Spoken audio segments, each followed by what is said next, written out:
कैसे किसानों को सही बीज मिल पाएगा? बहुत उच्च स्तर का गुणवत्ता वाला बीज होना यहाँ संभव नहीं है। हाइब्रिड के क्षेत्र में तो बहुत ही संभावना कम। मक्के का हाइब्रिड सीड है जो प्राइवेट कंपनियां बेच रही हैं। हाँ।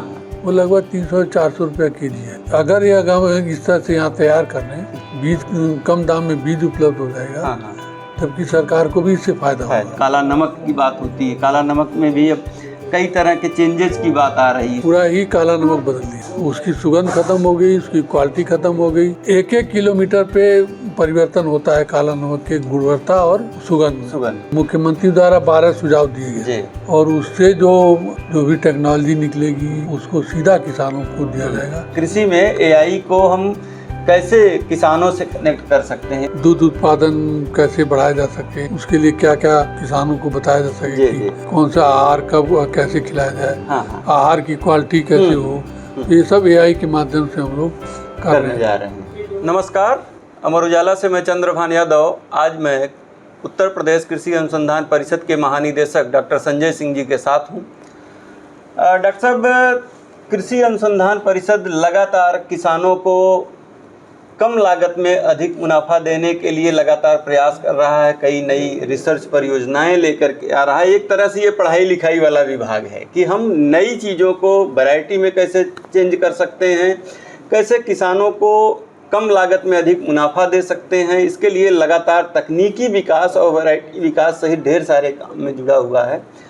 तो अनुसंधान परिषद जो है हमारा, ये किस तरह से काम कर रहा है, थोड़ा सा इस पर बताएं। देखिए, अनुसंधान परिषद का तर्क वही है जो हमारे भारतीय कृषि अनुसंधान परिषद जो दिल्ली में बना है, लगभग वही है। उसी तर्क पे काम कर रहा है क्योंकि ये प्रदेश स्तर का है और वो पूरे भारत स्तर का है। जहाँ तक इसमें हर तरह की शिक्षा, शोध और प्रसार तीनों पे यहाँ कार्य होते हैं। लेकिन हमारे जो सहयोगी हैं वो हमारे राज्य कृषि विश्वविद्यालय, महाविद्यालय और जो संस्थान ICAR की संस्थान है, इसके अलावा जो केंद्रीय विश्वविद्यालय हैं, इन सब के साथ हम लोग मिल के कार्य करते हैं और उन सरकार और इनके बीच में हम लोग एक काम कर रहे हैं एक तरह से। जी। तो जो भी पॉलिसी हम लोग वहाँ से विश्वविद्यालय की तरफ से आती है उसको रिफाइन करके हम लोग सरकार को देते हैं और सरकार उसको इम्प्लीमेंट करके आगे बढ़ाती है। डॉक्टर साहब, एक बड़े जब खेतीबाड़ी की बात आती है तो एक बड़ी समस्या बीज को लेकर के हो रही कि बीज अभी भी जिस अनुपात में किसानों को मिलना चाहिए, जिस तरह का प्यूरिफाइड बीज मिलना चाहिए, क्योंकि बाजार और किसान के बीच में जो बीज अभी उपलब्ध है उसमें कई तरह की आए दिन सूचनाएं मिलती रहती हैं। तो इस दिशा में क्योंकि अपना परिषद भी लगातार सक्रिय भूमिका निभाता रहा है, तो कैसे काम कर रहे हैं, कैसे किसानों को सही बीज मिल पाएगा? हालांकि इसमें इस क्षेत्र में जैसे बीज 3-4 तरह के होते हैं जी।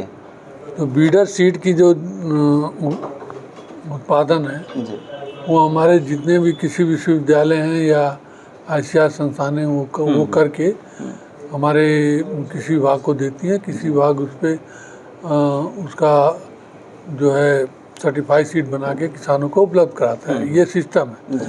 लेकिन इसकी गुणवत्ता कैसे हो, क्योंकि उत्तर प्रदेश में चूँकि जलवायु परिवर्तन हमेशा होता रहता है तो बहुत उच्च स्तर का गुणवत्ता वाला बीज होना यहाँ संभव नहीं है। जैसा कि अगर हम हैदराबाद या दक्षिण से तुलना करते हैं, वहाँ की जलवायु अलग है, यहाँ की जलवायु अलग है और ख़ासकर हाइब्रिड के क्षेत्र में तो बहुत ही संभावना कम है धान और अन्य फसलों में।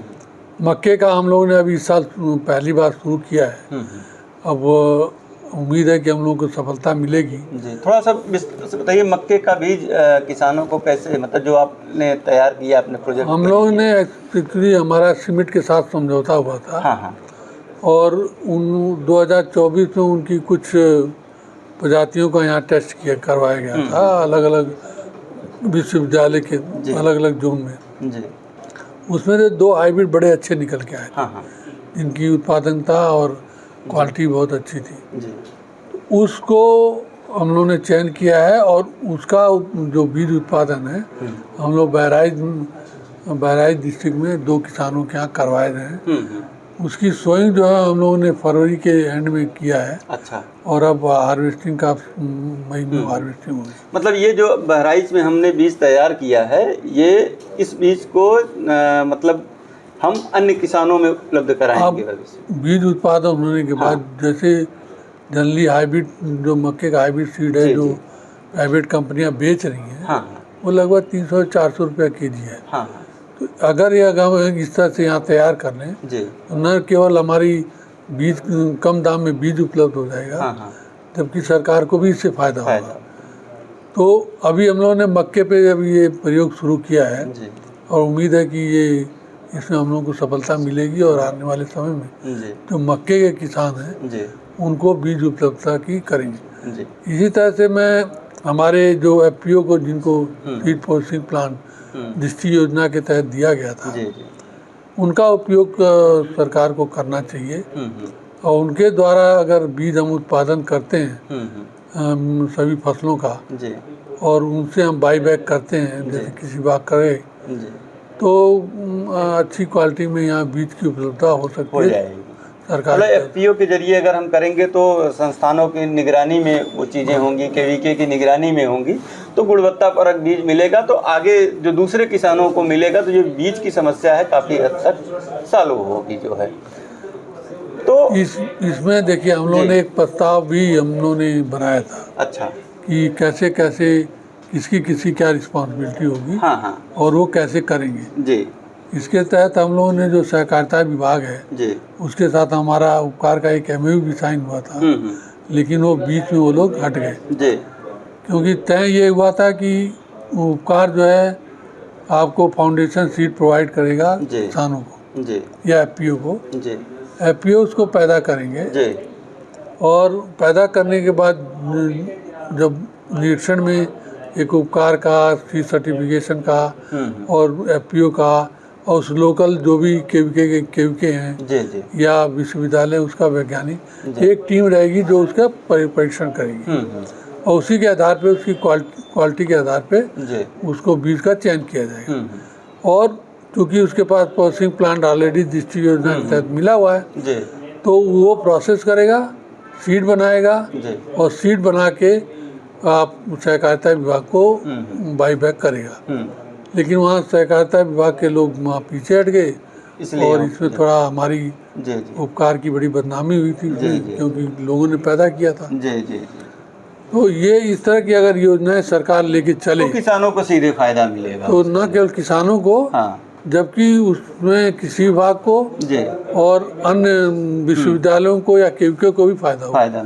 उसमें उन्होंने परसेंटेज बताया था कितना परसेंटेज इस तरह से होगा। डॉक्टर साहब अभी आप सिद्धार्थ नगर भी गए थे, वहाँ का देखा, गांव में घूमे आप, चूँकि काला नमक की बात होती है, काला नमक में भी अब कई तरह के चेंजेस की बात आ रही है, तो क्या कुछ देखा है आपने वहाँ और किस तरह के काम करने की ज़रूरत है? देखिए काला नमक में जो चेंजेस हुए हैं वो इस तरह पे नहीं हुए हैं जिसमें होना चाहिए।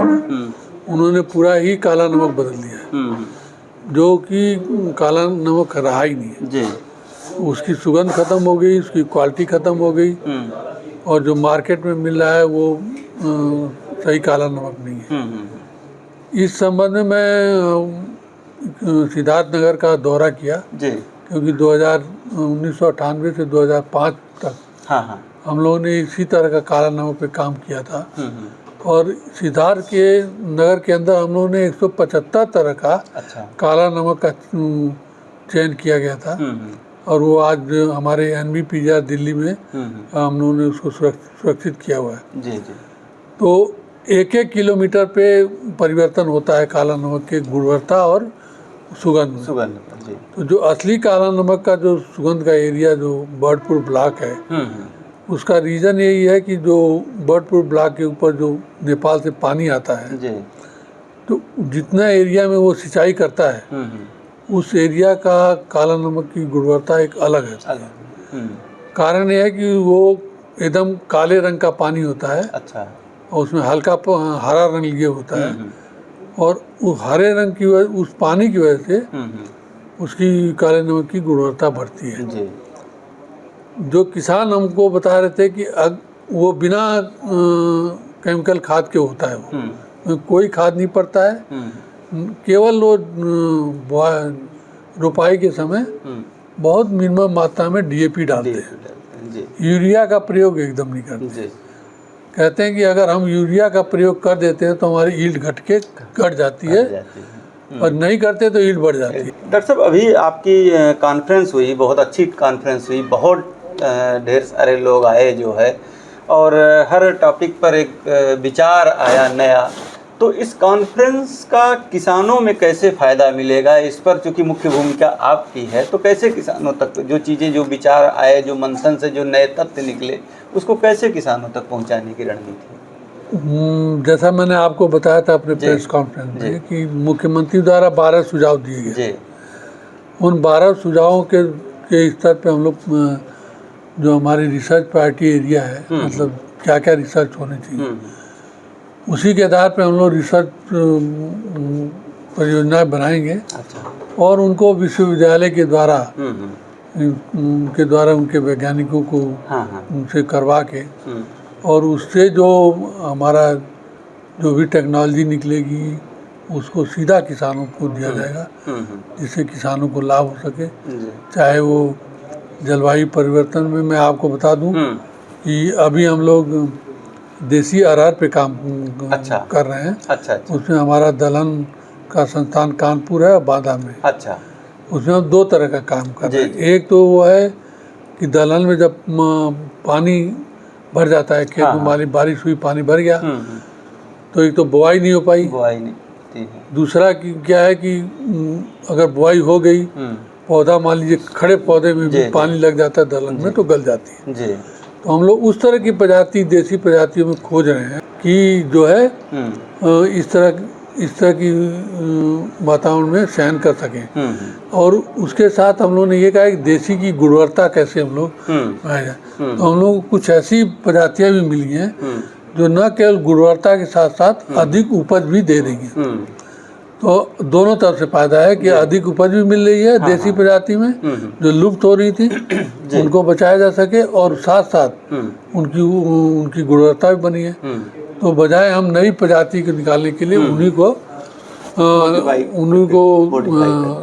रिलीज करके सीड चेन में लाए, ताकि उनकी उपज भी बढ़ जाए। और तो इस पे हम लोग कार्य कर रहे हैं, और मेरे ख्याल से अगले साल तक हमको 1-2 वैरायटी आपको किसानों को मिल जाएगी, जिससे कि जो अरहर का जो अभी समस्या बनी हुई है वो उससे निजात पा सकेंगे।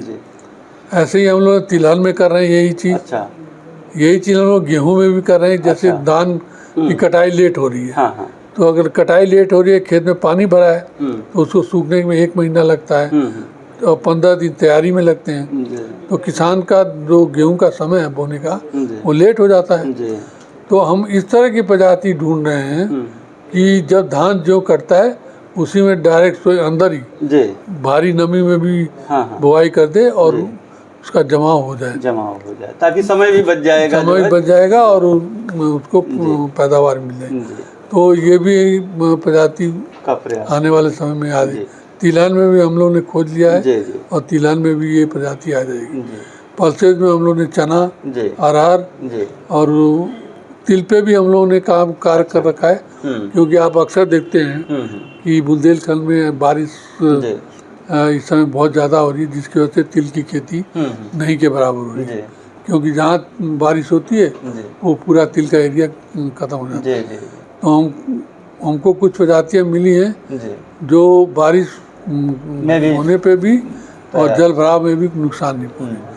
तो ये सब चीज़ें जो हैं लगातार जलवायु परिवर्तन के हिसाब से जो माननीय मुख्यमंत्री जी का था उस पर, इसी तरह से हम लोग AI पे भी काम कर रहे हैं। AI चूँकि आज मतलब हर जगह AI की चर्चा है, तो एग्रीकल्चर में, कृषि में AI को हम कैसे किसानों से कनेक्ट कर सकते हैं, इस पर थोड़ा। इस पर हम लोग अभी कुछ योजनाएं हम लोगों ने दिया है। जैसे मथुरा को दिया है कि आप कैसे पशुओं की जानकारी AI के माध्यम से कैसे आपको पता चल जाए, ताकि आप किसानों को समय से सूचित कर सकें। तो इस पे हम लोगों ने मथुरा को दिया हुआ है, आपके फैजाबाद को दिया है, और बीएचओ के अच्छा, वेटनरी तो मतलब किस तरह से एआई के जरिए कैसे पशुपालकों को कैसे जानकारी मतलब देंगे बीमारी उनको? अच्छा, कौन सी बीमारी आ सकती है या लगने वाली है, उसका क्या उपचार होगा, हाँ हाँ, दूध उत्पादन कैसे बढ़ाया जा सके, अच्छा, उसके लिए क्या क्या किसानों को बताया जा सके जी कि जी, कौन सा आहार कब और कैसे खिलाया जाए, हाँ हाँ, आहार की क्वालिटी कैसे हो, ये सब एआई के माध्यम से हम लोग कर रहे करने हैं। जा रहे हैं। इसी तरह से आप जैसे बात कर रहे थे, ड्रोन का भी जी है। जी, ड्रोन का भी सरकार बहुत नाम लेती रहती जी है, जी, लेकिन ड्रोन का उपयोग कैसे किया जाए जी अभी तक ये कहीं जी कोई इस पर शोध नहीं हुआ है। जी, तो इस पर भी हम लोग ने शोध उपयोग करने जा रहे हैं कि कितनी ऊंचाई तक हम्म, हम लोग ड्रोन का उपयोग करें कि उसका जो भी दवाइयों का या आपके दवाइयों हों या जो भी चीज़ें हों, जी जी, उसका सही मात्रा सही में मात्रा, पौधों को जी मिल सके जी, और वहाँ रहने किसानों को कोई ज़्यादा नुकसान ना हो। जी, तो इन सब पे हम लोग शोध कर रहे लगातार हैं, काम कर रहे हैं। लगातार कार्य कर रहे हैं। तो ये रही आज की बातचीत। डॉक्टर जी सर ने ढेर सारी चीज़ें बताया, चूँकि समय की एक सीमा होती है, तो सर आज यहीं तक हम अपनी बातचीत को यहीं जो है विराम देते हैं। आगे फिर एक नए मुद्दों को लेकर के आपसे बातचीत करेंगे। तब तक के लिए बहुत बहुत धन्यवाद सर। अगर आप ये वीडियो YouTube पर देख रहे हैं तो हमारे चैनल को सब्सक्राइब करें और बेल आइकन को दबाना ना भूलें। अगर आप Facebook पर ये वीडियो देख रहे हैं तो हमारे पेज को लाइक करें।